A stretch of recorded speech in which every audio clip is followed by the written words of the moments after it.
अस्सलाम वालेकुम नाज़रीन। आज की इस वीडियो में जिन लोगों को बहुत ज़्यादा नज़ला ज़ुकाम रहता है, छोटे बच्चों को ख़ास तौर पे बहुत ज़्यादा नाक बहती है और बहुत ज़्यादा बलगम रेशा हो जाता है, सीना बहुत ज़्यादा जकड़ जाता है और सांस लेना मुश्किल हो जाता है। ऐसे बच्चों के लिए आज मैं आपको बेहतरीन नुस्खा बताऊंगी। माएँ परेशान ना हो, इस नुस्खे को बनाकर इस्तेमाल करें। किचन आपका बहुत बड़ा दवाखाना है, वहाँ जाइए, आपको अज्जा आसानी के साथ मिल जाएंगे।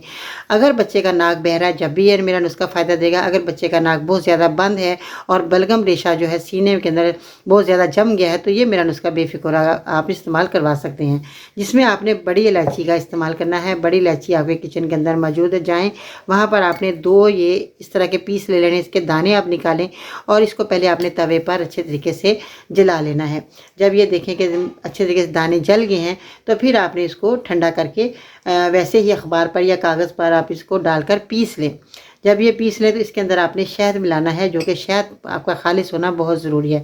आपने 1 से 1.5 चम्मच शहद ले, इसके अंदर ये पिसे हुए जो आपने दाने रखे हैं वो शहद के अंदर मिलाकर बच्चे को चटाएं। रात को सोते वक्त इंशाअल्लाह सुबह आपका बच्चा बेहतरीन होगा, तंदुरुस्त तवाना होगा और उसका रेशा बलगम भी ख़त्म हो जाएगा।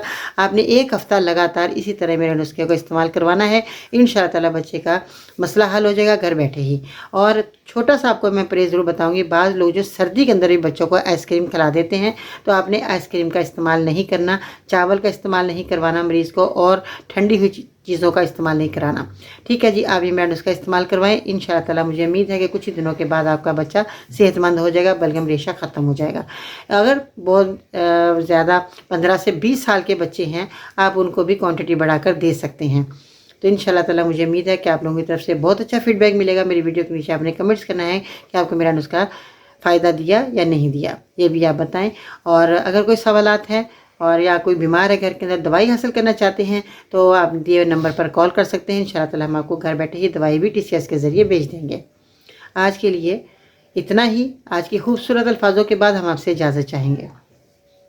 एक शख्स ने एक देहाती से कहा, अब तो रोटी 1 दिनार की हो गई है। देहाती ने पुरसकून लहजे में जवाब दिया, मेरी बला से रोटी महंगी हो गई है तो गंदम का 1 दाना 1 दिनार का हो जाए, मैं उसकी इबादत ऐसे ही करूँगा जैसे उसने हुक्म दिया है, और वो मुझे रिस्क भी वैसे ही देगा जैसा उसने वादा किया है। अपना बहुत सारा ख्याल रखिएगा, मायूस नहीं होना। इंशाअल्लाह ताला फिर मिलते हैं नई वीडियो में। तब तक के लिए अल्लाह हाफिज़।